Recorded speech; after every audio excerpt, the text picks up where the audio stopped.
ശബരിമലയിൽ ഇന്ന് ഭക്തലക്ഷങ്ങൾ കാത്തിരിക്കുന്ന മകരവിളക്ക്. സന്നിധാനത്തും പരിസരത്തുമായി 2 ലക്ഷത്തോളം തീർത്ഥാടകർ മകരവിളക്ക് ദർശനം നടത്തും. വൈകിട്ട് 5 മണിയോടെ ശരംകുത്തിയിൽ തിരുവാഭരണ ഘോഷയാത്രയ്ക്ക് സ്വീകരണം. 6:30 തിരുവാഭരണം ചാർത്തി മഹാദീപാരാധന നടക്കും. ദീപാരാധനയ്ക്ക് ശേഷം പൊന്നമ്പലമേട്ടിൽ മകരവിളക്ക് തെളിക്കും. വിവരങ്ങളുമായി സന്നിധാനത്ത് നിന്ന് ചന്തു ചന്ദ്രശേഖർ ചേരുകയാണ്. Chandu, good morning. ഇന്ന് വളരെ പ്രധാനപ്പെട്ട ദിവസമാണ് ചന്തു സന്നിധാനത്ത് നിൽക്കുന്നത്. എന്താണ് അവിടുത്തെ പൊതുവെ ഒരു അന്തരീക്ഷം ഇപ്പോൾ? എവിടെയൊക്കെയാണ് ഈ മകരവിളക്ക് കാണുന്നതിനുള്ള ക്രമീകരണങ്ങൾ സജ്ജീകരിച്ചിരിക്കുന്നത്? മറ്റു വിശദാംശങ്ങൾ എന്തൊക്കെ?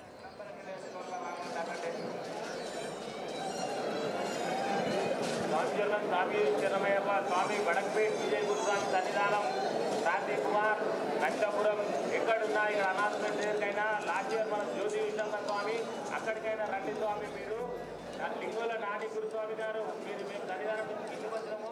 ఇక్కడ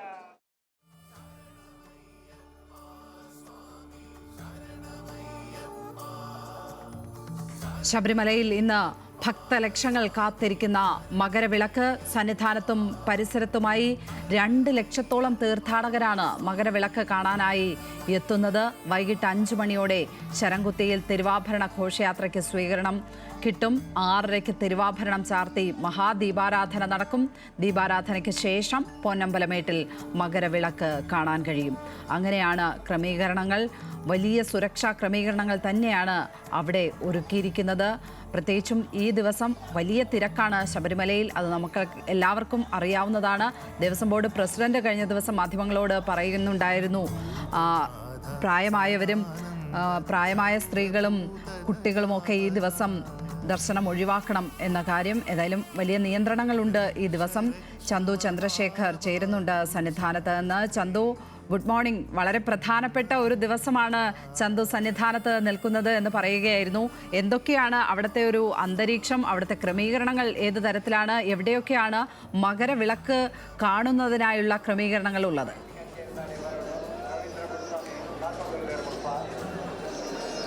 ലക്ഷ്മി, സ്വാമി ശരണം. വലിയ ഭക്തിനിർഭരമായ ഒരു അന്തരീക്ഷത്തിൽ തന്നെയാണ് ഈ പുലർച്ചെ രാവിലെ നിൽക്കാൻ കഴിയുന്നത്.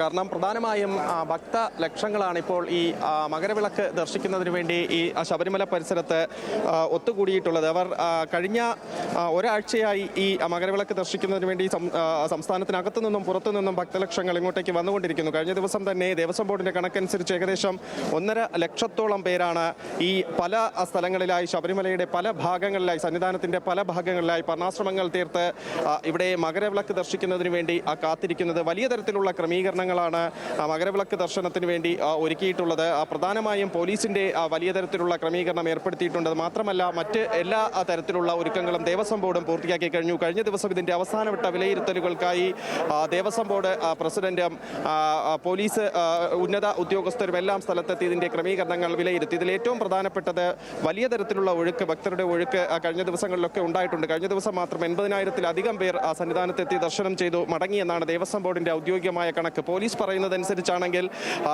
വളരെ വേഗത്തിൽ തന്നെ ഇത്തവണ ഈ 18ാം പടിയിൽ കൂടി കൂടുതൽ ആളുകളെ സന്നിധാനത്തേക്ക് പ്രവേശിപ്പിക്കാൻ പോലീസിന് കഴിയുന്നുണ്ടെന്ന് പോലീസ് വ്യക്തമാക്കുന്നുണ്ട്. ഏകദേശം മിനിറ്റിൽ 100 ഭക്തരെ വരെ മുകളിലേക്ക് കയറ്റിവിടുന്നതിന് പോലീസിന് കഴിഞ്ഞിട്ടുണ്ട്. അതുകൊണ്ട് തന്നെ ഈ സന്നിധാനത്തിന്റെ പരിസരത്ത് പ്രത്യേകിച്ച് തിരക്കൊഴിവാക്കുന്നതിന് പോലീസിന്റെ ഈ ഇടപെടൽ കാര്യക്ഷമമായി നടത്താൻ കഴിഞ്ഞു എന്ന് പോലീസ് കഴിഞ്ഞ ദിവസം തന്നെ വ്യക്തമാക്കിയിരുന്നു. എന്തായാലും പോലീസിന്റെ നിയന്ത്രണം ഇന്ന് മകരവിളക്ക് ദർശനവുമായി ബന്ധപ്പെട്ട പ്രത്യേകിച്ച് തിരുവാഭരണ ഘോഷയാത്ര ഇങ്ങോട്ടേക്ക് വന്നുകൊണ്ടിരിക്കുകയാണ്. അപ്പോൾ അതിനോടനുബന്ധിച്ചുമൊക്കെ വലിയ തരത്തിലുള്ള ക്രമീകരണങ്ങൾ, നിയന്ത്രണങ്ങളൊക്കെ ഏർപ്പെടുത്തിയിട്ടുണ്ട്. അത് ഇന്ന് പ്രധാനമായും സ്പോട്ട് ബുക്കിങ്ങും വെർച്വൽ ബുക്കിങ്ങും അനുസരിച്ച് 40,000 പേരെ ആയിരിക്കും അകത്തേക്ക് പ്രവേശിപ്പിക്കുക. കൂടാതെ ഈ പുൽമേട് ഭാഗത്തൊക്കെ ഭക്തർ മകരവിളക്ക് ദർശിക്കുന്നതിന് വേണ്ടി കാത്തുനിൽപ്പുണ്ട്. അവിടെ നിന്നും ദർശനം കഴിഞ്ഞതിന് ശേഷം തിരികെ സന്നിധാനത്തേക്ക് ഭക്തരെ വരുന്നതിൽ ചില നിയന്ത്രണങ്ങൾ ഏർപ്പെടുത്തിയിട്ടുണ്ട്. അവർക്ക് അടുത്ത ദിവസം മാത്രമേ തിരികെ സന്നിധാനത്തേക്ക് വന്ന് ദർശനത്തിനുള്ള സൗകര്യമുള്ളൂ. മാത്രമല്ല ഈ തിരുവാഭരണ ഘോഷയോടനുബന്ധിച്ച് പമ്പയിൽ നിന്നും ഇങ്ങോട്ടേക്ക് സന്നിധാനത്തേക്ക് കടന്നു വരുന്ന ഭക്തരുടെ എണ്ണത്തിലും ഒരു നിയന്ത്രണം പോലീസ് ഏർപ്പെടുത്തിയിട്ടുണ്ട്. എന്തായാലും നിയന്ത്രണങ്ങളൊക്കെ കൃത്യമായി തന്നെ നടക്കുന്നു. പോലീസിന്റെ കർശന നിരീക്ഷണത്തിലും സുരക്ഷയിലുമാണ് സന്നിധാനവും പരിസര പ്രദേശങ്ങളിലും. ഭക്തരെ സംബന്ധിച്ചിടത്തോളം അവർ കാത്തിരുന്ന ആ ഒരു സമയം അത് ഇന്ന് വൈകുന്നേരത്തോട് മകരജ്യോതിയും മകരവിളക്കും ദർശിക്കുന്ന ദർശിക്കുന്നതിന് വേണ്ടിയാണ്. മാത്രമല്ല കഴിഞ്ഞ ദിവസം പുറപ്പെട്ടുകൊണ്ടിരിക്കുന്ന അതിൻ്റെ പ്രയാണം തുടർന്നുകൊണ്ടിരിക്കുന്ന തിരുവാഭരണം ഇന്ന് ഉച്ചയോടുകൂടി പമ്പയിൽ എത്തിച്ചേരും. അവിടെ വലിയ തരത്തിലുള്ള സ്വീകരണം നൽകും. അതിനുശേഷം സന്നിധാനത്ത് വൈകുന്നേരത്തോടെ എത്തിച്ചേരുന്ന ആ തിരുവാഭരണം അറിഞ്ഞ് സർവാഭരണ വിഭൂഷിതനായി അയ്യപ്പനെ ദർശിക്കുന്നതിന് വേണ്ടി യോഗി രൂപത്തിൽ നിന്നും ഒരു യോദ്ധാവിൻ്റെ രൂപത്തിലേക്ക് മാറുന്ന അയ്യപ്പനെ കാണുന്നതിന് വേണ്ടിയൊക്കെ വലിയ തരത്തിലുള്ള കാത്തിരിപ്പ് ഭക്തരുടെ ഭാഗത്തു നിന്നും ഉണ്ടാകുന്നുണ്ട്. പ്രധാനമായും എല്ലാവരും ഒരൊറ്റ കാത്തിരിപ്പാണ്. അത് മകരവിളക്ക് ദർശനത്തിന് വേണ്ടിയാണ്. എല്ലാവരുടെയും കണ്ണുകൾ ഏകാഗ്രമായിരിക്കുന്നു, മനസ്സേകാഗ്രമായിരിക്കുന്നു. ശരണമുഖരിതം മാത്രമാണ് ഇപ്പോൾ ശബരിമല. മകരവിളക്ക് ദർശനത്തിന് വേണ്ടി പൂർണ്ണമായും തന്നെ ശബരിമലയും പരിസര പ്രദേശങ്ങളുമൊക്കെ ഒരുങ്ങിക്കഴിഞ്ഞു. ലക്ഷ്മി. ചന്തു, നിരവധി ഭക്തർ എത്തുന്ന ദിവസമാണ് ഇന്ന്. അതുകൊണ്ട് തന്നെ സുരക്ഷാ ക്രമീകരണങ്ങൾ വലിയ ശ്രദ്ധ പുലർത്തേണ്ടുന്ന ദിവസം. അത് ഏത് തരത്തിലൊക്കെയാണ് ഒരുക്കിയിരിക്കുന്നത്? 2 ലക്ഷത്തോളം തീർത്ഥാടകർ എത്തും ശബരിമലയിലും പരിസരത്തും എന്നുള്ളതാണ് കണക്ക്. അപ്പോൾ ഏത് തരത്തിലുള്ള സുരക്ഷാ ക്രമീകരണങ്ങളാണ് അവിടെ ഉള്ളത് അധികമായി?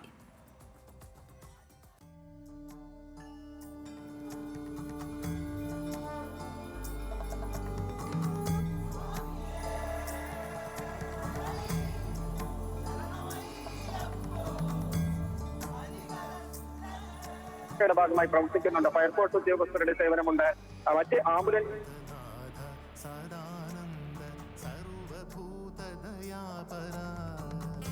അവിടെ അത്രയധികം തിരക്കുള്ളത് കാരണം കണക്ടിവിറ്റി പ്രശ്നങ്ങളുണ്ട് എന്നാണ് ഞാൻ മനസ്സിലാക്കുന്നത്. കോള് കട്ടാവുന്നുണ്ട് ഇടയ്ക്കിടയ്ക്ക്. ശബരിമലയിൽ ഇന്ന് ഭക്തജനങ്ങൾ കാത്തിരിക്കുന്ന മകരവിളക്ക്. സന്നിധാനത്തും പരിസരത്തുമായി 2 ലക്ഷത്തോളം തീർത്ഥാടകർ മകരവിളക്ക് ദർശനത്തിനായി എത്തും എന്നുള്ളതാണ് കണക്കാക്കപ്പെടുന്നത്. വൈകിട്ട് 5 മണിയോടെയാണ് ശരംകുത്തിയിൽ നിന്നും തിരുവാഭരണ ഘോഷയാത്രയ്ക്ക് സ്വീകരണം കിട്ടുക. 6:30 തിരുവാഭരണം ചാർത്തി മഹാദീപാരാധന.